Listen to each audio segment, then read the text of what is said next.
Howdy folks, I'm Mark and today I am joined by Billie Cox. Thanks for joining me, Billy, for this short talk about video games. Hey, thanks for having me. Well, absolutely. And you are listening to Quick Play, so let's get into it.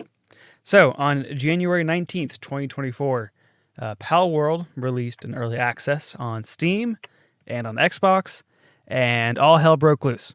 So when the initial trailers dropped, it was very clearly inspired by Pokemon, both a very distinct difference of both the player character and the little creature dudes all were using like realistic guns.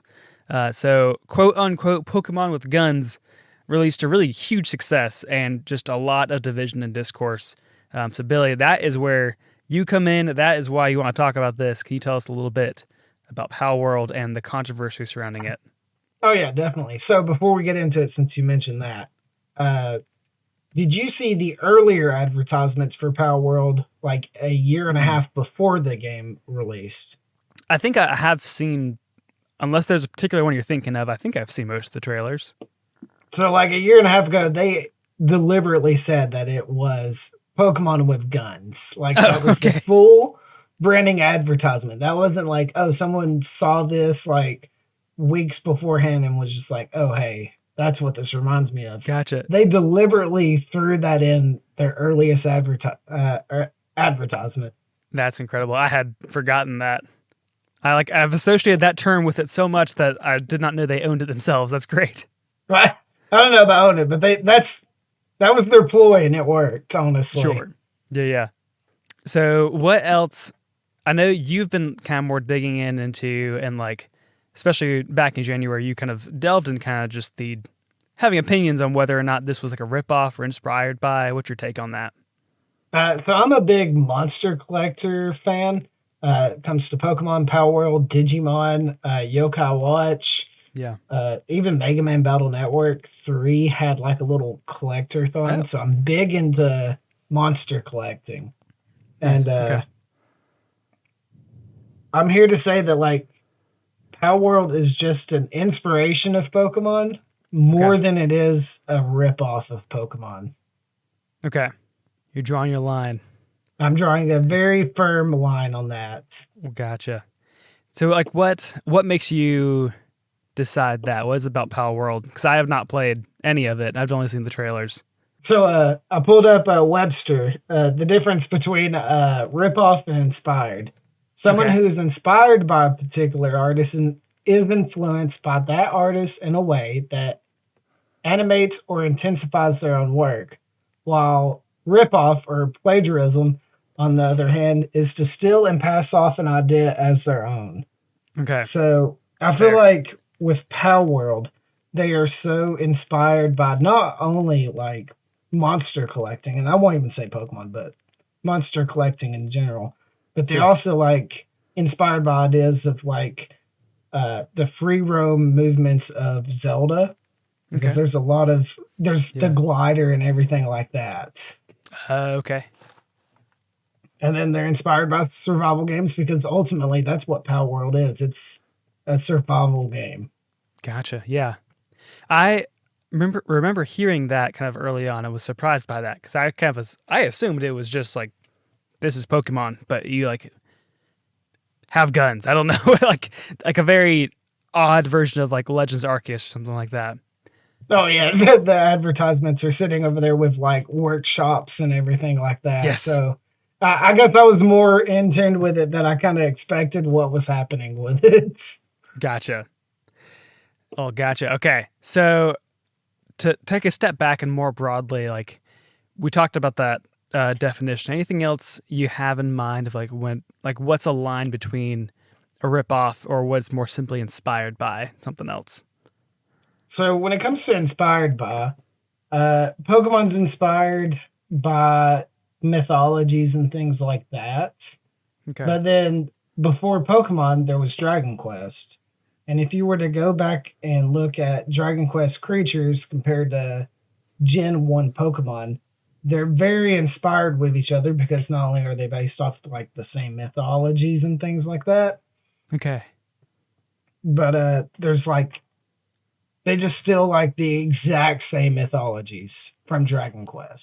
I say steal but inspired by. Sure, yeah. They're inspired by it, yeah. It's so hard to tell the like difference sometimes. Yeah, it's like you gotta say either rip off or riff off of. Like kind of riff off. That's so good. Very subtle difference there. I think a lot of it is like you need to have distinction between the two what is the distinction between the two is often kind of like that sense of reverence of what came before. Respecting what came before, but also just kind of trying to do something unique or different from it. And so I talk about Stardew Valley all the time, and that is very clearly inspired by Harvest Moon. But it came at a time when it felt like Harvest Moon or Story of Seasons or what have you, like kind of fell off the cliff. So it was filling this gap. And I think in some way, like Palworld also, there has been no lack of Pokemon games, but there's been arguably a lack of really great Pokemon games. And Palworld seems to come in at this time when Pokemon's kind of like at a low point, at least gameplay wise. Do you have any thoughts there? I would say yes. For the casual audience of Pokemon, I'm very big into Pokemon. I play the CCG Go. If you listen to me at all on this podcast, you know I'm deeply ingrained into Pokemon. Oh, yes. But I will say for the casual audience, it has grown very stale. So when Palworld comes out and you're like, hey, here's guns, here's a survival mode, here's an open world, here's missions to do that's unlike others. You can throw a sphere and catch an actual human being. What? Like, yeah. So, like, they're inspired Pokemon. It's called a sphere, and you can actually catch other humans like they're pal monsters and make them work or fight for you. Oh, my word. I feel like this is when you, like, kind of have the fridge logic of, like, is Pokemon an ethical thing? I feel like Palworld is just answering, like, no, this is not ethical, and you're going to do it anyway. Exactly. What's going on in this game? And, like, I mean, clearly it's very popular. The numbers are... It was like, what, 15 million? I want to say 19 million. I'm trying to think of the last graphic they made. It's getting up there, I'm pretty sure anyways. I stopped following the numbers. I just got more hours than I started. Yes. Ignoring the other people. That's like very clearly this whole concept of like monster catching and monster farming is very popular among people. Thinking back more on like what's a ripoff and what's inspired by, I feel like we do, as a general like cultural consensus, I feel like we do have a pretty good sense of what is or isn't a ripoff. Like, because there are thousands of like low budget copycats of games on like the mobile market, or like kind of cash grabs that go up only on Steam. That are just like, I think like when Fall Guys came out, of how there was just 1,000 different mobile games that were just trying to like make people think it was Fall Guys. And like, I don't feel like people really fell for that. And every so often one of those does really rise to the top, but really more just for people to make fun of it. Because there was, I can't remember the name of it now, but there was this Last of Us clone that was a Switch exclusive that was apparently terrible, but very obviously was just a copycat of The Last of Us. Do you remember what I'm talking about? That. I do remember that. I don't remember what the game is, but I remember exactly what you're talking about.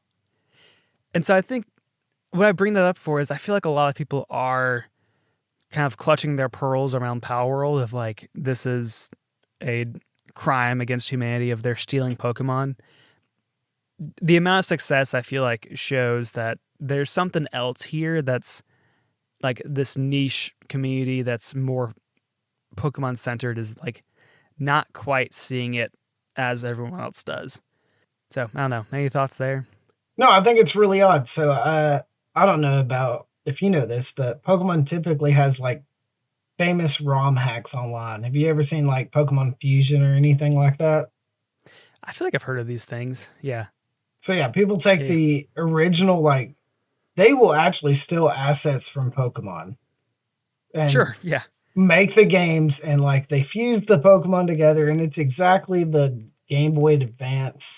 Oh, Pokemon yes. games. Okay. Yeah, I so heard this now. It's so wild whenever like you hear Pokemon Fusion getting so much praise, but then Palworld comes out, and just because they're making money, it seems like People are in an uproar. Yes. I like it. The Pokemon Fusion is just a fan game versus a very high budget fan game that like is being sold. I think that is often that makes sense of why people are upset about. Like if you're doing a commercial release for something that you feel like doesn't deserve it, you can kind of get angry about that. But thinking deeper here too, like this always keeps coming up. Like I feel like why is there just this ongoing topic of discussion in video games around like rip-offs versus like things being inspired by or clones, I guess is another word people say. We take the most popular thing, it be like, now it's Stardew Valley. I don't even think you would compare a farming simulation like a Lightyear Frontier. Mm-hmm. I wouldn't compare that to Harvest Moon. I'm going to compare that directly to Stardew Valley now. Yeah. Yeah. So there's always like this comparison that we've got with what we're familiar with.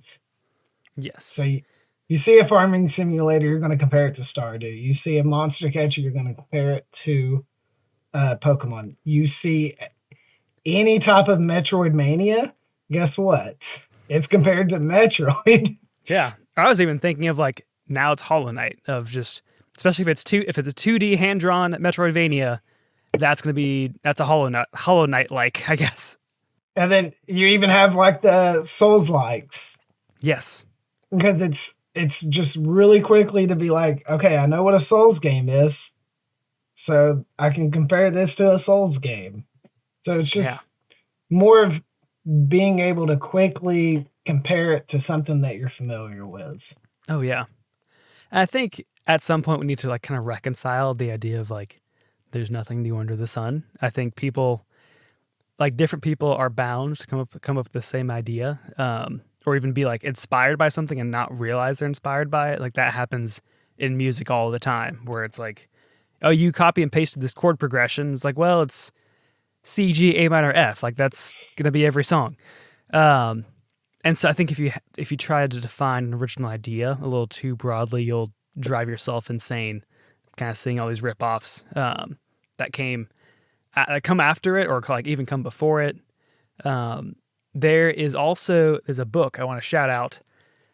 Like books need shout outs. Anyway, a book called Hitmakers by Derek Thompson, which had, depending on the edition, has two, different subtitles. It's either How to Succeed in the Age of Distraction or The Science of Popularity in the Age of Distraction, which is a little weird because one of his core points is like you can't predict what becomes popular. It's almost like virality is almost impossible to guarantee.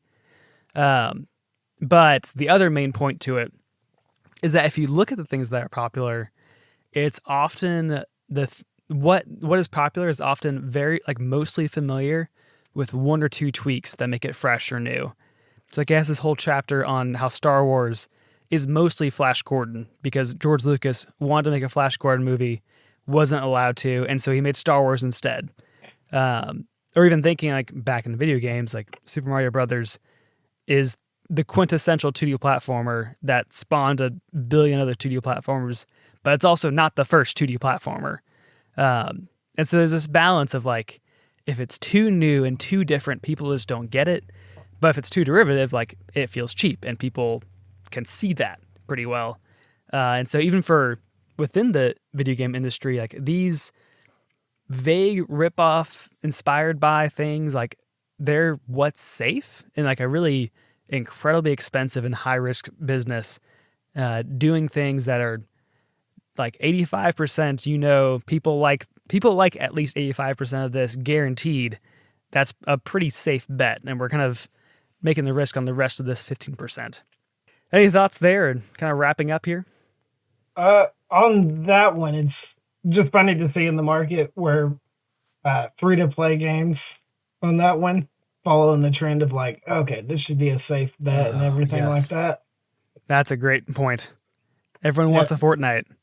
Everybody wants it, and let's be honest now, like everything that looks like a Fortnite, it's getting basically thrown under the bus because it's too familiar. Yeah. Why am I going to throw money into this game when I have Fortnite? That's true. Yeah. That's the downside of it. It's like, that's going to take a lot to come up to or match up to Fortnite or exceed it. It seems almost impossible. Do you think Multiversus will? It's coming back.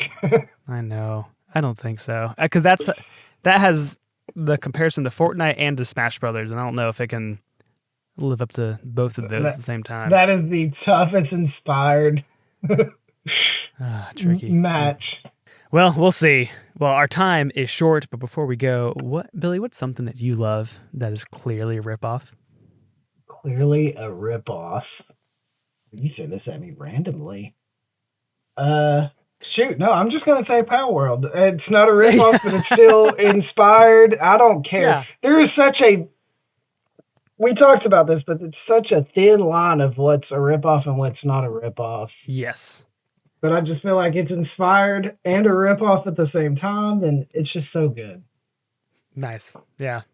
I still need to check it out. I haven't even played it yet. What? Clearly, I have no idea. Oh, I mean, clearly this whole time I have no idea what's going on here. I just see this thing that looks like a riot shoe shooting a rifle. So that's all I know. I just thought you were in the early stages of the game. Oh, no, I haven't touched it. Haven't even tried yet. For me, growing up they had this on PC, but Toy Story 2, the video game, years later I realized, like, oh, this is just Mario 64. Like, you're in a zone, you're doing different missions, you're getting the Pizza Planet tokens, which are just the Power Stars. And I had no idea at the time, but now it's like, oh, clearly this is taking the exact same format. Still a great game. Get out of here. That blows my mind, yeah. It's a great game, honestly. I see it now, though. You see the vision. Well, Billy, as we wrap up here, we got to know, what are you playing? Palworld. There you go. Well, I am dipping back into Super Mario Brothers Wonder. Billy, thank you for joining me. Where else are you out on the internet? I am on X as Nolus Guy, and don't worry, I will find you. There you go, of course. Well, thank you all for listening in. You can follow us on the major podcasting services, and you can find us on the proper socials at QuickPlayPod, and let us know, what do you think is the biggest ripoff in video games? And that's all the time we have for today. Thanks.